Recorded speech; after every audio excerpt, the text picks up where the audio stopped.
D'abord, je ne vais pas me présenter moi-même, mais je vais présenter mon co-auteur, Colin Marchica, qui est ingénieur d'études à l'École des études et détaché au Collège de France auprès de ma chaire. Et nous travaillons notamment sur les carrières dans l'enseignement supérieur, dans les sciences mathématiques récemment. Et il a co-signé plusieurs articles dans la Revue française de sociologie, la Revue économique, la Revue française d'économie, dont un sur les carrières des mathématiciens. Mais nous avons aussi un œil sur d'autres sujets, par exemple la bande dessinée. Alors, d'où vient cet intérêt pour ce domaine?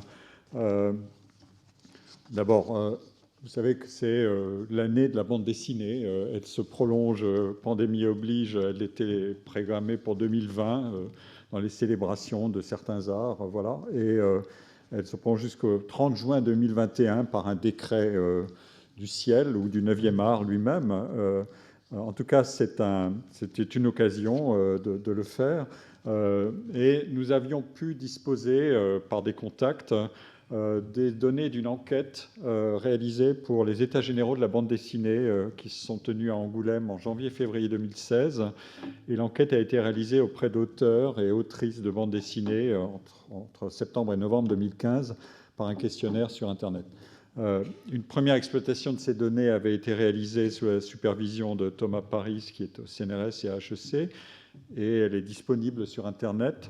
Et un doctorant de l'EHESS à l'époque, qui est maintenant docteur, Pierre Nocerino, avait été aussi impliqué dans la réalisation de l'enquête et a assuré la mise à disposition des données de l'enquête pour nous-mêmes. Et il a soutenu en novembre 2020 une thèse sur les auteurs de bande dessinée, formation contrariée d'un groupe social, qui est disponible en ligne, et je vous y réfère. Et lui-même nous a dessiné, Colin Marchica et moi-même, nous voilà, parce que la question a été comment traiter aussi rapidement des données qu'on nous a mis à disposition, je crois, à l'été pour une intervention quelques temps après, ou à l'automne pour une intervention en février de l'année suivante. Donc le thème c'était allez hop, on part avec les données et voilà ce qu'on va faire. Et ça c'est moi. Je prends un coup de vieux là, mais tant pis. Je suis qui je suis et puis ça c'est ce que vous allez retrouver. Voilà. Donc nous sommes dedans et sur le sujet de pas mal de manières. Alors je voudrais aussi remercier Thierry Gronstein et Benoît Peters. Benoît Peters est venu d'ailleurs faire une leçon qui est toujours disponible sur le site du collège. Ça, c'est la vertu du collège, fermé au public ou ouvert au public. En tout cas, ils diffusent tout et tout est accessible indéfiniment. Et ils sont tous les deux des grands professionnels. L'un d'entre eux même est aussi un créateur. Et donc, je les remercie aussi. Je vais d'abord vous présenter quelques éléments de réflexion avant de vous présenter les slides qui passeront peut-être trop vite, mais je vais expliquer. L'enquête avait été faite et a recueilli à peu près 1500 réponses exploitables. Elle couvrait très bien le domaine. Vous voyez les données, la démographie de la population qui est assez stable.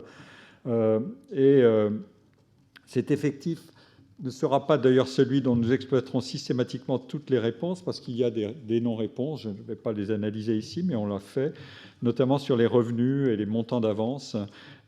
Et ces non-réponses pour ces aspects financiers sont plus importantes que pour d'autres questions. Comme nous voulons étudier à la fois le travail, la carrière, la productivité et la rémunération des auteurs, nos effectifs prennent en compte ou soustraient les non-réponses et nous traitons le cas de à peu près 1200 auteurs et autrices. Les effectifs sont resserrés donc de cette première manière-là, mais aussi à certains moments en ne prenant pas en compte les amateurs, ceux qui s'autodésignent comme amateurs, environ 15% des enquêtés, lorsque nous ferons des calculs de régression un peu plus tard dans la présentation, sur les chances de gain et d'avance à partir d'un certain nombre de déterminants pris tous en compte. Notre objectif n'est pas de faire un portrait social complet des créateurs de BD, mais de nous centrer sur leur travail et leur rémunération. L'exploitation de l'enquête par ceux qui l'ont faite initialement et qui est disponible en ligne donne tous les tri à plat et différentes distributions bivariées. Et on y voit sans surprise que près de la moitié de nos créateurs sont issus du groupe cadre et professions intellectuelles supérieures et professions libérales. Et à ce titre, le 9e art ne recrute pas socialement tellement différemment des 8 autres. Non, pour notre présentation, nous allons mettre sous vos yeux beaucoup de données qui concernent travail et rémunération, essentiellement sous forme de graphiques et de tableaux statistiques. Cette matière visuelle, elle sera abondante. Je sais que c'est imprudent quand on fait des slides et c'est peu ergonomique. Et il suffit que j'ouvre un document publié par toutes les revues scientifiques sur le thème « Comment atteindre l'efficacité maximale de la présentation par diapositive », eh bien, le conseil numéro 1, c'est réduisez la quantité d'informations sur les slides. Les deux raisons pour lesquelles l'exposé contient beaucoup d'informations graphiques et statistiques sont fournir de la connaissance qui fait preuve et non pas impression. Et sur des sujets comme ça, il y a beaucoup de matière à débat ou controverse. Et deuxièmement, produire un document qui, via l'archivage en ligne du Collège de France, peut être durablement consulté avec une vitesse et une attention différentes de la situation de la présentation en salle. Cela dit, quels sont les messages principaux de notre analyse? Ceux que vous pouvez, en dehors de la visualisation, déjà méditer. Premièrement, les créateurs de BD savent très efficacement situer leur degré de professionnalisation. Je vais peut-être tout de suite montrer ceci. Leur autodéfinition, elle est là. Installé, précaire, amateur. C'est comme ça qu'on leur a demandé de se situer. Eh bien, l'auto-identification proposée, vous vous définissez actuellement comme, etc., est efficace. Les situations et pratiques de travail, de production, de publication et de rémunération mettent effectivement en évidence une très forte distinction entre le pôle des amateurs et le pôle plus complexe des professionnels qui sont à des degrés binaires, installés ou précaires, beaucoup plus engagés dans la profession. C'est une question classique de la sociologie des professions appliquée aux arts, de savoir comment se dépêtrer des outils et des critères habituels de professionnalisation quand les définitions de la professionnalité sont multiples. Je pourrais en compter à peu près 8, y compris l'intention subjective. C'est une des définitions que donne l'UNESCO. Est-ce que vous considérez que vous êtes artiste, même si vous n'en avez que l'intention? En fait, il est intéressant de pouvoir explorer cette question de la professionnalité en tendant aux créateurs un miroir, mais en sachant aussi à partir de quoi est motivée leur auto-perception, leur auto-désignation de leur situation. La deuxième leçon de l'auto-identification professionnelle est fournie par la partition interne du groupe de ceux qui se déclarent professionnels. Les professionnels qui se déclarent précaires ou installés, cette catégorisation peut donner lieu à de multiples exégèses, évidemment. Où est la frontière? Qu'est-ce que c'est que l'ancrage de l'autodésignation, de l'autoperception? Et donc, nous avons vérifié ce que contient cette partition en mesurant toutes les différences qui soutiennent la distinction et l'autoperception, ou en tout cas un grand nombre. Un résultat émerge. La situation de professionnel relève de 3 dynamiques. Premièrement, l'attractivité des métiers artistiques, et ici de la BD, agit. Et cette attractivité peut varier avec le comportement du marché des publications, qui est en croissance après 2000, avec la création de formations spécialisées, avec les incitations diverses, notamment les aides et les soutiens, y compris de légitimation, de reconnaissance et de consolidation des droits de propriété et des droits sociaux. Alors, nous ne disposons pas de données longitudinales pour analyser l'évolution de la population des auteurs de BD, ni les intersections mouvantes entre la pleine professionnalisation et les formes multiples de contribution à la BD en parallèle à d'autres activités créatrices, jeux vidéo, écriture, art visuel, etc. Donc, je laisserai de côté ce point. Le deuxième point classique, c'est le déroulement des carrières qui opèrent par sélection et consolidation. Les barrières à l'entrée dans les métiers artistiques sont peu élevées et peu filtrantes. Pas besoin de diplôme pour se risquer, mais on a vu que le diplôme est maintenant une condition qui est souvent réalisée. Et c'est l'accumulation aussi de formations sur le tas par la pratique qui complète ou alors se substitue purement et simplement à la formation spécialisée artistique. L'accumulation d'expériences professionnelles, elle révèle à chacun ce qu'est le métier, ce qu'il en coûte pour s'y ancrer et les gratifications monétaires et non monétaires que le métier procure. La balance entre ces composantes d'apprentissage et d'expérience est une balance dynamique. Pour certains, elle est vite défavorable et ils quittent l'activité. Pour d'autres, elle est suffisamment stimulante et soutenable pour que l'ancrage dans le milieu professionnel s'établisse. Et la partition entre amateurs et professionnels à partir de la distribution des âges fournit un indicateur simple mais éloquent. Je vous le donne tout de suite. Elle est là, cette partition. Les amateurs sont ici, les précaires sont là et les professionnels sont là. Et vous avez l'ordre d'âge croissant en colonne. Vous voyez que les amateurs sont très nombreux chez les jeunes. Et puis au fur et à mesure que l'âge avance, la distribution du côté des précaires, entre précaires et installés, eh bien, il y a eu un effet de décantation, puisque chez les installés, les gens les plus âgés sont beaucoup plus nombreux, et les tranches d'âge intermédiaires aussi, mais que chez les amateurs, mais c'est surtout l'acquisition d'ancienneté et d'âge sont corrélés, évidemment, parce que c'est un monde qui retient et qui décourage. La troisième dynamique, c'est celle de la hiérarchie réputationnelle. Je vais revenir à celui-là parce que je vais le recommander. Dans l'exercice de l'activité avec des caractéristiques qui sont bien connues et de mieux en mieux documentées, la connaissance porte bien sûr sur les outputs, c'est-à-dire les inégalités de succès rémunérateurs, mais aussi sur les mécanismes. Mécanisme 1, la nature des liens contractuels entre auteurs et éditeurs, qui sont porteurs d'opportunités inégalement productives en fonction des segments de marché, des différents genres de BD et en fonction des ressources et des comportements et des réputations des éditeurs. Mécanisme 2, la stratification de ces liens contractuels en fonction d'appariements sélectifs, comme je les appelle, c'est-à-dire que les carrières des créateurs se reconfigurent quand elles connaissent une dynamique ascendante, en suscitant des offres d'éditeurs plus puissants, plus renommés ou plus inventifs. De même, les collaborations entre des auteurs, quand il y a division du travail, par exemple entre scénaristes et dessinateurs, se font aussi par le mécanisme de l'appariement sélectif. Travailler avec quelqu'un d'un niveau ou d'une réputation ou d'une inventivité à peu près équivalente ou peut-être même supérieure à la mienne, etc. Le troisième mécanisme, c'est la possibilité d'exploiter une réputation sur une variété croissante d'activités reliées qui permettent soit d'amplifier le succès, soit tenter d'autres expériences créatrices. Ces dynamiques et ces mécanismes disent beaucoup sur la carrière des auteurs. Ce sont des carrières menées sous un statut d'indépendant, donc avec la liberté et l'autonomie d'exercice qui est le symétrique inverse de la subordination dans le salariat, mais aussi avec le risque de rémunération et de carrière qui en est la contrepartie ou l'autre face. Face brillante quand le total rémunération monétaire et gratification non monétaire, c'est-à-dire le plaisir du métier, rend la carrière soutenable, face plus sombre quand ce total est celui d'une situation financière et réputationnelle précaire.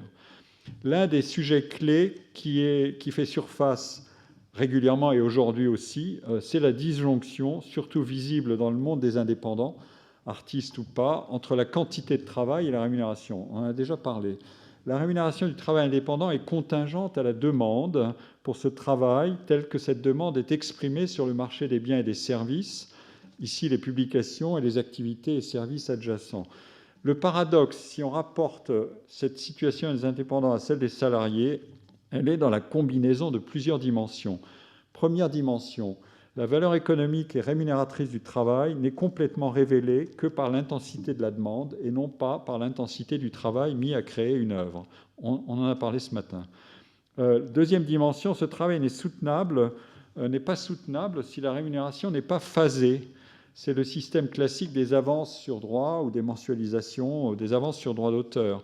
Le montant relève de la négociation bilatérale. Il peut avoir une dimension conventionnelle, plus ou moins bien régulée, parce que ce travail requiert d'être valorisé, c'est-à-dire payé en amont, pour être rendu possible et viable économiquement, au moins partiellement, pour toutes celles et tous ceux dont les ressources immédiates sont d'abord calées sur la séquentialité et la discontinuité du travail au projet.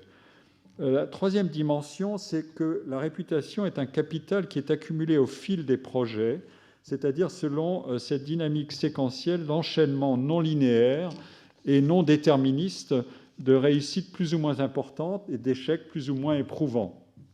Ce capital agit sur la dimension 2, le montant des avances et celui des droits. Quatrième dimension, nous sommes dans les arts et ce capital réputationnel se convertit en flux de revenus postérieurs à la production d'une œuvre et dans les cas de consécration durable ou super durable, en flux de revenus de très long terme. La propriété littéraire s'étend tout au long de la vie des auteurs et plusieurs décennies après leur décès, comme vous savez. La dimension de bien durable des œuvres d'art s'incarne ici dans la rémunération quand les œuvres sont portées par des flux durables d'achat et de consécration. Les rémunérations attachées aux diverses œuvres produites se cumulent alors. L'horizon temporel des travailleurs indépendants, ici comme ailleurs, il est toujours double.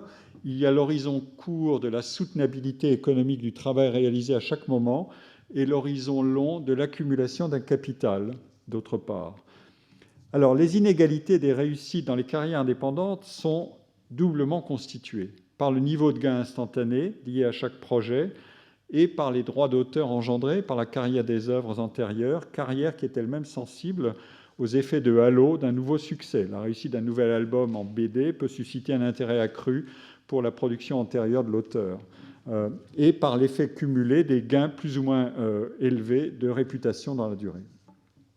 Pour celles et ceux qui se situent dans les différentes parties de la distribution des revenus cumulés de leur travail créateur, l'équation de la relation entre rémunération instantanée, rémunération différée et flux de rémunération cumulée sur les œuvres produites, elle est évidemment très contrastée.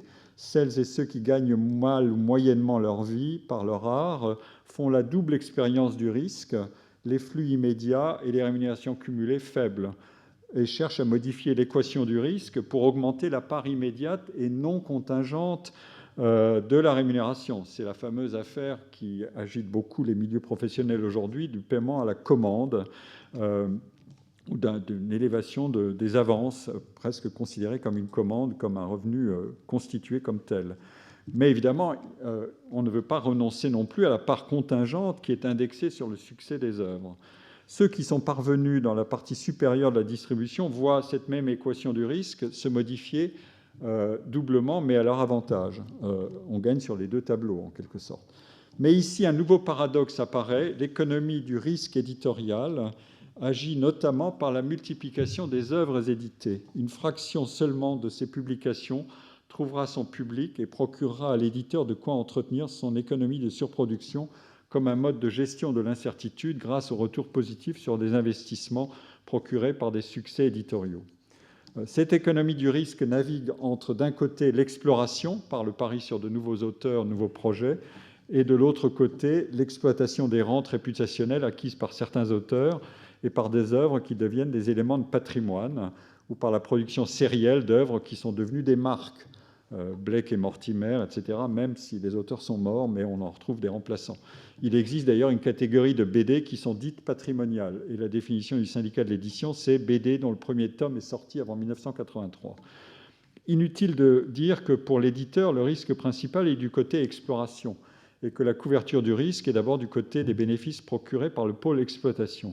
L'équilibre entre ces deux stratégies polaires est variable et dépend des choix éditoriaux et de la compétition entre les éditeurs avec ces stratifications.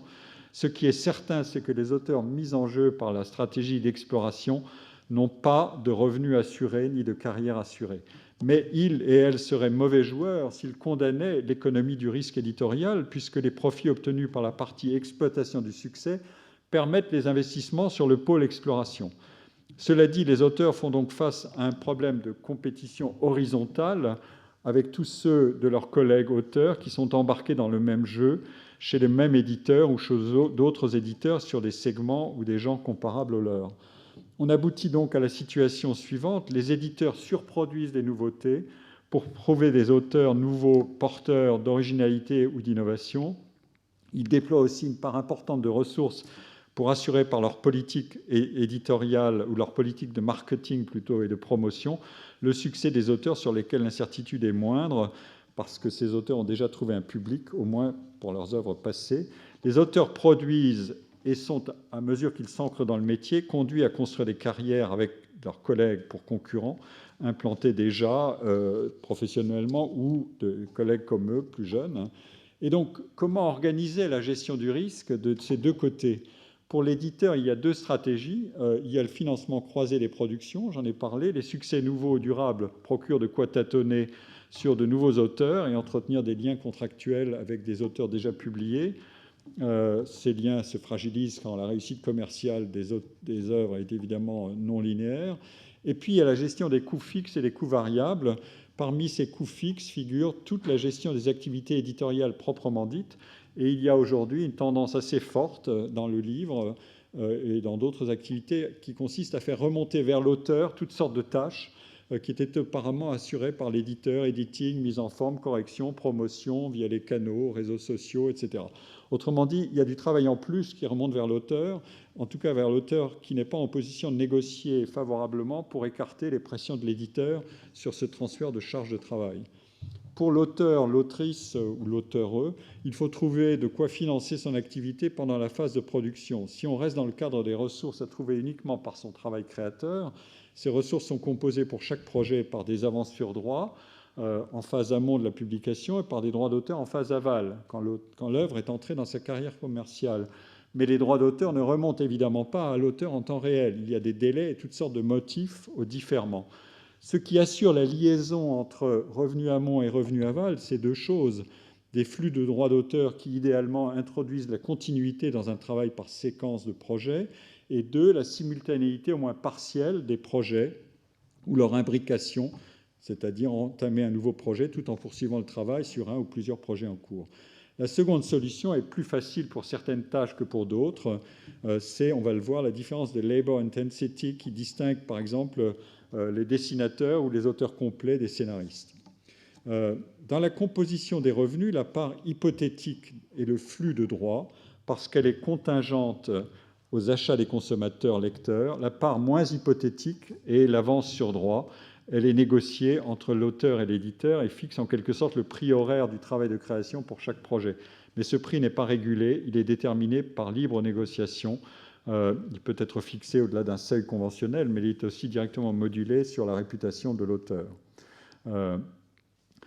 Par de nombreux travaux auxquels j'ai moi-même beaucoup contribué depuis un article qui date déjà de pas mal d'années, Rationalité, incertitude, la vie d'artiste, nous connaissons les moyens dont disposent les artistes pour se couvrir des risques de carrières incertaines et souvent sous-rémunératrices par comparaison avec celles qu'ils pourraient mener dans d'autres métiers étant donné leurs caractéristiques et leur niveau de formation. Ces techniques de couverture de risques sont individuelles et collectives et font notamment appel à des ressources d'activité plus ou moins heureusement complémentaires menées en parallèle de l'activité créatrice. Enfin, dernière remarque introductive, la perception du risque par les artistes les conduit à s'interroger sur cette économie de surproduction qui caractérise le couplage entre la différenciation illimitée de la production et l'incertitude sur les réactions des consommateurs. Vous le verrez à la fin. J'espère arriver au bout, mais je crois que mon temps file à toute allure. J'ai introduit donc ici les principaux thèmes de l'exposé et maintenant je vais explorer les données. Mais j'ai fait figurer toujours dans chaque slide le takeaway, ce que vous pouvez prendre. Et donc ici, vous avez l'autoperception et chaque fois, nous distinguons dans beaucoup de ces diapositives des auteurs qui sont complets, c'est-à-dire scénario et dessin, les auteurs qui ne font que du dessin, ceux qui ne font que du scénario et le total. Et ce qu'on voit à travers un certain nombre de variables, c'est que, je vous résume, c'est une profession faiblement féminisée. Ici, c'est le genre, la part des femmes, vous le voyez, 25%, des effectifs inversement corrélés d'ailleurs à la capacité de professionnalisation et qui est sous-représenté dans l'activité la plus lucrative, le scénario. Il y a évidemment peut-être un effet générationnel, mais ça, nous n'avons pas pu le vérifier. La moitié des auteurs créent dessins et scénarios, et l'autre moitié est dans la division des tâches. 10% des enquêtés se déclarent non professionnels de la BD, la moitié en situation précaire et un gros tiers bien inséré professionnellement. Pardon, 15%.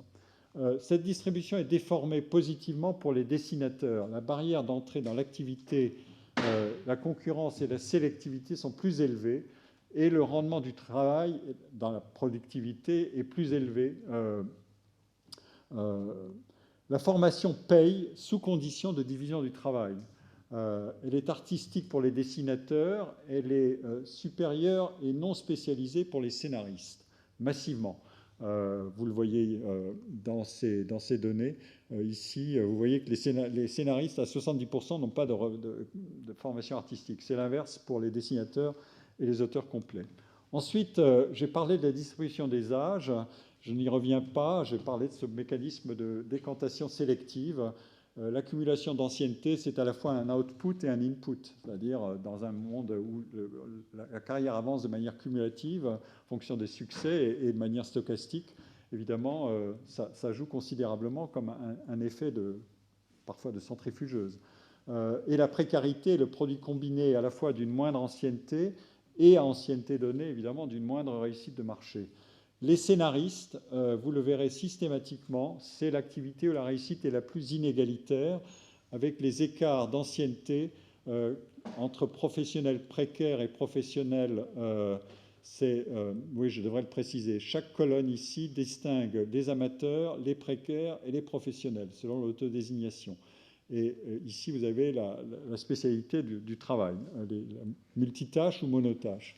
Et par exemple, les scénaristes qui sont en rouge, c'est la convention de toutes les slides, les scénaristes qui sont professionnels installés, c'est ça la convention, effectivement, ont des anciennetés dans le métier qui font une forte différence avec les autres. C'est très caractéristique. Donc c'est un monde qui est à la fois plus lucratif et où la réussite est plus sélective. Ensuite, nous voulions savoir quelle est la productivité de ces artistes, le nombre d'albums qu'ils ont publiés, qui est corrélé à l'ancienneté, mais aussi l'intensité annuelle de travail. Et ce que nous voyons, c'est 4 observations. L'activité de scénariste obéit clairement à un autre régime de travail créateur.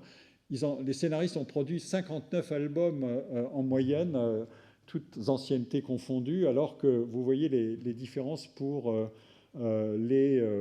quand ils sont installés, je veux dire, alors que vous voyez la différence pour les dessinateurs installés ou les dessinateurs, et les auteurs complets, qui sont beaucoup moins productifs en termes d'output. Donc, dessin et multitâche, ce que nous appelons les auteurs complets, sont labor intensive, quel que soit le niveau de réussite professionnelle, amateur exclu. Et seuls les professionnels installés ont un système de production consolidé, c'est-à-dire qu'ils ont une productivité qui est supérieure et ils ont une ancienneté qui est supérieure. Et cette distribution de la productivité qui figure ici, le nombre d'albums par an avec le pourcentage d'individus pour chacun des crans de la distribution de productivité est typiquement asymétrique. C'est Pareto contre Gauss, comme toujours. Ensuite, ici viennent les parts de revenus tirées de la BD.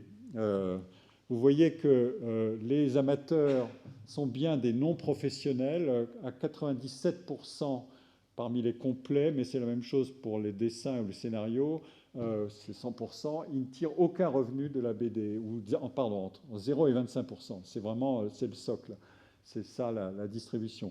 En revanche, les scénaristes, eux, qui sont ici, quand ils sont installés, c'est très clair, l'essentiel de leurs ressources, c'est-à-dire entre 75 et 100%, se trouve ici, ils sont en majorité, ils peuvent tirer plus des 3/4 de leurs ressources de leur activité de création. Ça n'est le cas que de 56% des dessinateurs et 48% des auteurs complets.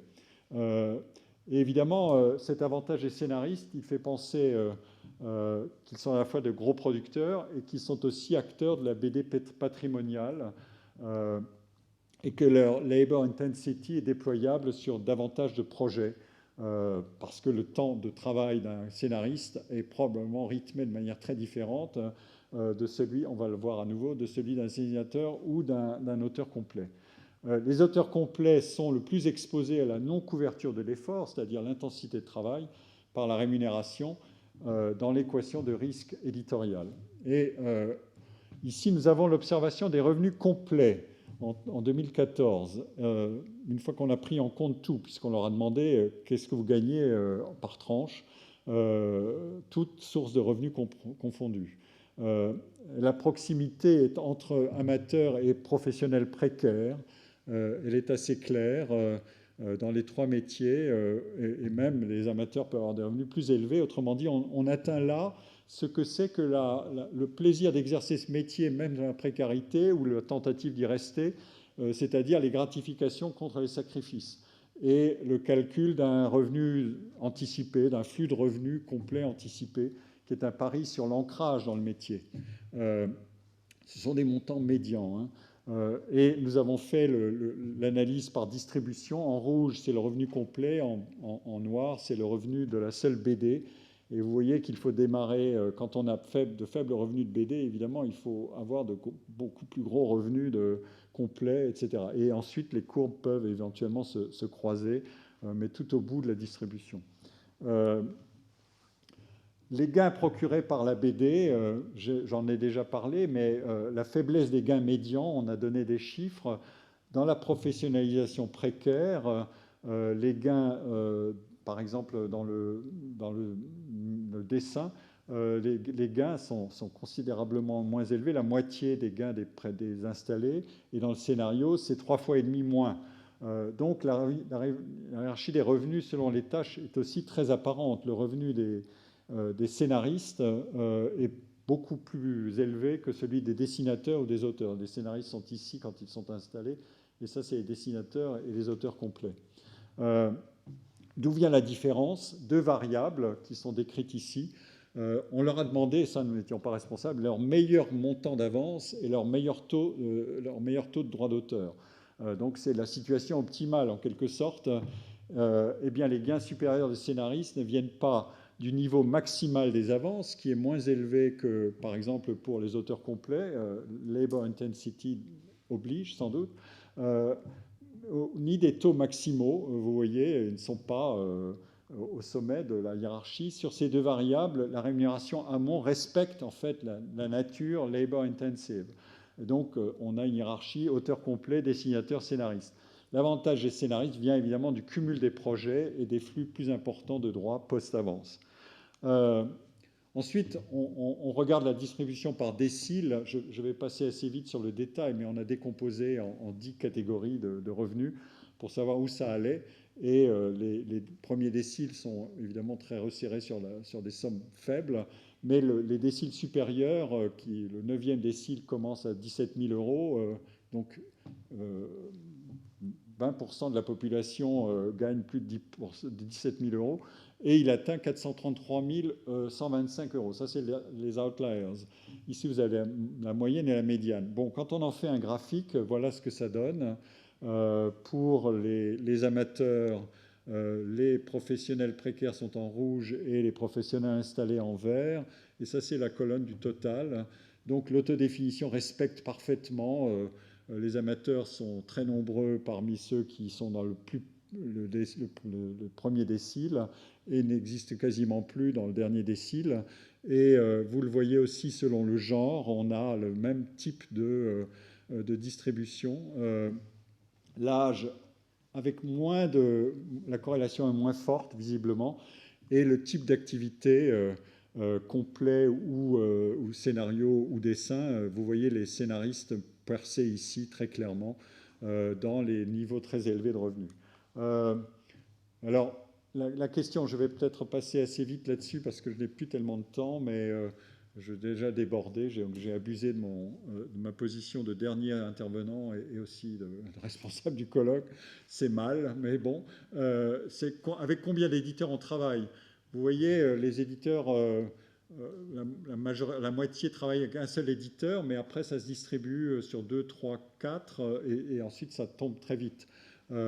Et ce sont les auteurs complets qui ont le plus d'éditeurs, de liens avec les éditeurs. En revanche, les scénaristes ont des liens beaucoup moins nombreux. Ça dit quelque chose sur le système de travail, certainement aussi. Là, on a les éditeurs nommés, et les 4 dominants, c'est Dargaud, Casterman, Delcourt, Glénat, mais on peut les réunir en groupe aussi, on va le faire tout de suite. Puis il y a Soleil et Dupuis, et vous voyez qu'ensuite ça descend assez vite. Ce sont les éditeurs qui ont été cités par des auteurs, qui ont déclaré travailler avec eux. Et puis en bas, il y a une population très nombreuse d'éditeurs avec lesquels ont travaillé toute petite minorité d'auteurs qui sont des éditeurs qui ont été cités par moins de 16 auteurs. Alors, quand on regarde les revenus, c'est très clair. Là, on les a réunis en groupe, Delcourt et Soleil. Média Participation, c'est le groupe Gallimard. Glénat et Madrigal, c'est Gallimard. Média Participation, c'est la BD belge, et Glénat. Et vous voyez que ces quatre-là se situent ici, ces colonnes-là. Dans le dernier décile, vous voyez que ces quatre raflent 75% de la population. Les trois quarts des auteurs du haut de la distribution des gains ont travaillé avec l'un de ces quatre groupes. Donc c'est un monde très concentré, mais avec des effets évidemment comme dirait l'autre, un oligopole à franges. Il y a des petits éditeurs qui agissent comme des têtes chercheuses, mais les auteurs qui valent, en quelque sorte, sont vite en contrat avec les gros éditeurs. Ici, j'ai fait figurer, mais c'est la distribution complète des gains qui montent au-delà de 200 000. On a dû resserrer et on regarde qui sont ceux qui sont les outliers, soit par le bas, c'est-à-dire qui sont en dessous du premier décile, et soit par le haut, au-delà du 9e décile. Et vous voyez que ce sont essentiellement des professionnels installés et en bas des professionnels précaires. Et les amateurs n'apparaissent quasiment plus. Ensuite, nous faisons des régressions. C'est-à-dire, on contrôle toutes choses égales par ailleurs, et nous faisons une régression sur le niveau de revenu des différentes catégories, scénaristes, dessinateurs complets. J'ai souligné les résultats intéressants. Ça marche très bien pour les scénaristes. Donc il y a quelque chose qui se passe clairement. Les scénaristes distinguent des autres. La régression fonctionne mieux pour eux. Avoir une carrière longue avantage principalement dessinateurs et scénaristes, ou bien on peut le dire, la probabilité d'une carrière longue est plus élevée sous le régime des monotâches, dessinateurs et scénaristes. Autrement dit, on entre peut-être dans la profession par la multitâche et après on se distribue. Avoir produit beaucoup, c'est un facteur qui est prépondérant. Les gains sont formés par le revenu au projet et les flux de revenus des droits sur toute la production. On a demandé aussi combien de temps ils travaillent dans une semaine. Et c'est au-delà de 50 heures qu'on y va, que le résultat est très significatif, notamment pour les scénaristes. Autrement dit, les indépendants, on sait qu'ils travaillent beaucoup, en moyenne 15 ou 20 heures de plus que les salariés en général. Eh bien, on retrouve ça ici aussi. Et la barre de décollage qui apparaît dans la régression, c'est plus de 50 heures. Donc un résultat conforme à ce que nous savons. Et les monotâches tirent meilleur revenu de leur intensité d'effort. Enfin, travailler avec les trois des éditeurs leaders est un facteur déterminant, mais inégalement selon les tâches. Alors, ça reste un sujet à creuser. Et puis là, nous regardons les montants les revenus que nous voulons expliquer par cette fameuse partition précaire et installée. Donc, à nouveau, être scénariste ou pas détermine ce qui va se passer dans les deux cas. Qu'est-ce qui explique qu'on est un précaire ou qu'on arrive à s'ancrer dans le métier? Avoir beaucoup produit, je l'ai dit. Travailler beaucoup, je l'ai dit aussi. Et travailler avec un des quatre éditeurs leaders. Donc, on a la confirmation de la robustesse de l'autodésignation. C'est ça que je veux dire. Et puis ici, on a le montant des droits, le montant de la meilleure avance. Qu'est-ce qui fait qu'on a une avance substantielle? Alors, l'avance compte moins pour les scénaristes que pour les auteurs complets, mais les scénaristes qui ont accumulé le plus d'ancienneté citent des montants plus élevés de meilleure avance. Le travail amont finance donc par avance et il distingue l'intensité d'effort des auteurs complets. Enfin, les quatre groupes éditoriaux leaders payent mieux les trois catégories d'auteurs, les trois. Et puis ici, nous cherchons à déterminer pour les précaires et les installés ce qui se passe. Et visiblement, l'avance compte moins, je l'ai dit, pour les scénaristes, pour établir la viabilité de l'exercice professionnel, parce qu'ils ont plus de projets et plus de ressources aval, de droits et de ressources latérales. Et quand on regarde si les revenus de la BD sont constitués à plus de 50% par l'avance, on voit que c'est le cas pour les professionnels intégrés et à 63%, et moins pour les professionnels précaires, mais les droits en symétrique, moins de 50%. C'est le cas des professionnels complets à 81% et des professionnels précaires à 96%. Mais si vous regardez la situation des scénaristes, les scénaristes intégrés, les droits, les avances sont déclarées à plus de 50% de leurs revenus par 51% des auteurs, alors que la proportion de ceux qui déclarent que les droits ne forment que moins de 50% de leurs revenus sont 63%. C'est moins élevé, beaucoup moins élevé que 87 ou 81% dans les autres spécialités de travail. Donc il y a quelque chose qui se passe. L'outil n'est pas très précis parce que nous avons affaire à des tranches de revenus. Il faudrait aller plus loin, mais bon. En tout cas, les professionnels précaires peuvent se maintenir dans l'activité par les avances. Et l'avance va aussi aux workaholics. Autrement dit, la réputation, l'ancrage et la productivité cumulent leurs effets pour augmenter la part amont de sécurisation d'un travail intensif. Et enfin, les 4 groupes leaders payent mieux. Je voudrais enfin finir par ceci. Désolé d'être trop long, mais bon. On a demandé aux auteurs ce qu'ils pensaient de la surproduction. Est-ce que vous croyez qu'on produit trop d'albums ? Et voilà le résultat. 75% disent oui. Évidemment, c'est un résultat surprenant puisqu'ils sont à la fois les bénéficiaires et les victimes de cette surproduction, de cette économie de surproduction dont j'ai parlé au début. Mais quand on regarde la distribution par les différents facteurs explicatifs possibles de la variation des réponses, on voit que l'ancrage dans la profession, la quantité d'œuvres produites et l'ancienneté sont corrélés positivement au sentiment d'excès de production. Autrement dit, on veut se protéger d'une compétition excessive, mais une fois qu'on est inséré. Quand on n'est pas inséré, on veut bénéficier de l'entrée dans le métier et de la caravane qui passe et qui ne vous oublie pas. Et quitte évidemment à éprouver durement les conséquences négatives de cette économie de surproduction. Voilà, j'ai été trop rapide, je vous ai donné les conclusions avant l'introduction, mais la matière statistique était très abondante et vous pouvez le revoir tranquillement sur votre écran si vous en avez envie. Merci, je ne sais pas si on a le temps de questions, mais je vous remercie.